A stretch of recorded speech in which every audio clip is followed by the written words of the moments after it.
All right, in this video, we're going to talk about section 8.2, which is going to be constructing confidence intervals to help find a population average. So on the formula sheet, what we're looking at over here is this section. We're again on the right side of the formula sheet now, where we're going to be looking at means, averages. The only difference that we're going to be talking about in this section is that we have mystery averages, not mystery percentages. And that is the number one easiest way to tell which side of this formula sheet you're actually working with. So we're going to start up here with the idea of how do I construct a confidence interval. You'll see the calculator command is going to be listed here. The information I need to build the interval is listed here. And the conditions for how I construct that interval is listed here. We'll get to stuff with minimum sample size in a later video. Okay, so we kind of have the same exact sorts of ideas with these starting definitions that we actually had in the last section. But here's today's question. The question right now is going to be, where is mu? Like an average. Again, we can think forward to something like the next exam. Exam 3, we're going to have a class average. And I might want to know, what will the entire class average be? That's a mu.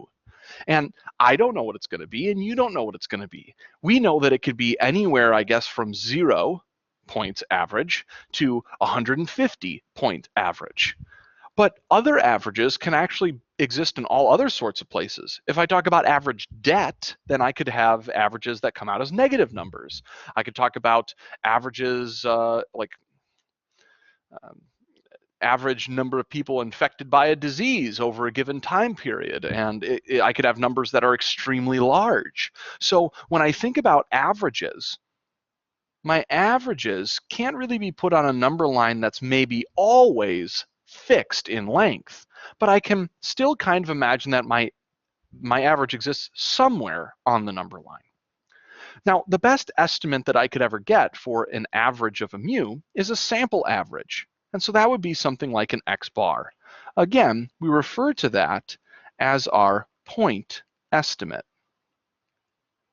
Okay, and since that estimate's probably wrong, right? Like if I get a sample average, it's most likely not going to be the same as the population average.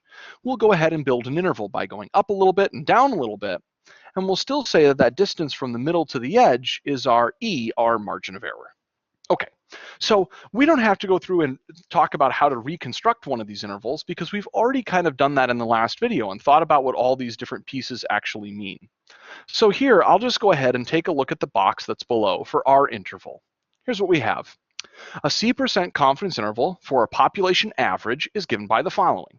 Notice we start with an X bar, and then we add or subtract some stuff. We either go up a little bit, or we go down a little bit. And the stuff over here is our margin of error. It tells us how much we're going to go up and down. Notice again that TC helps us determine how many standard deviations to the left and to the right we should go, and it's totally based on our little c, which is our level of confidence. We do have some necessary checks. We want to see if X bar can be approximated by a t-distribution, and so we have the same checks here that we did back in 7.2 when we did hypothesis tests. So what I'm going to jump into right away is this first example, and then we'll take a look at the next two examples in the next video.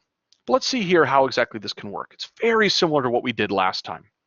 So a manufacturer of TV sets wants to find the average selling price of a particular model. A random sample of 25 different stores gives the mean selling price as $342 with a sample standard deviation of $14. Assume the prices are normally distributed.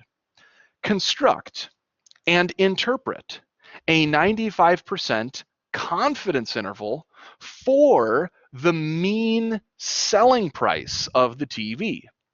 Hopefully there should be no ambiguity here that I'm asking you to build a confidence interval and that I'm dealing with the confidence interval for an average. In fact, the problem even states that numerous times. So I'm just going to start to go ahead and write down all the given information that I have. I'll start with my value of n. How many total different stores did we go look at? Well, it looks like 25. We found an X bar, which is a good point estimate to get started. we might estimate that the average selling price is $342 for all of these TVs, even though we only looked at a handful. And we found a standard deviation of 14. All right, I'll also put my C down here, which is 95%, because that's the level of confidence that we want. I'll go ahead and check my checks to make sure that I can say X bar has a t-distribution. First, I can ask, is my sample size big enough? Well, in this case, no, because 25 is not bigger than 30. But I am told that, and I'll write this here, we are told to assume the prices of TVs are normally distributed. So that actually checks off everything that I need here.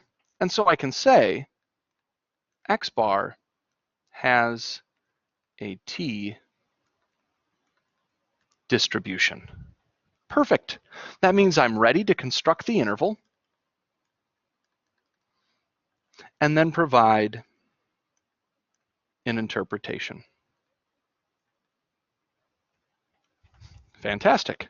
Okay, so let's go to the calculator and see what calculator command I need to use to create this interval. Again, this should be already listed on the formula sheet and in the box up above. So you might be able to quickly go ahead and figure out which interval am I interested in using.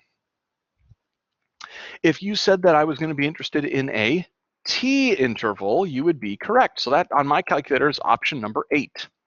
And when I click on this, I'll see that I have a similar choice to make right from the onset.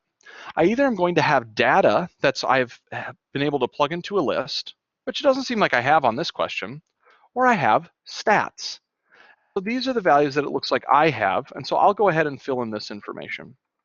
I have 342, 14, 25, confidence level of 95. Okay, I can then go ahead and crunch this out, and I will get an interval. Here's my interval, 336.22 to 347.78. And I should then be able to make my interpretation just like I did in the last section. So I'll start by saying we are some percent confident. How confident should we be? Well, yeah, I should be 95% confident because that was my confidence level. And we're 95% confident that the mean selling price of the TV model is between $336.22 and $347.78. Notice here I don't want to put percentages on those values because these are dollar amounts.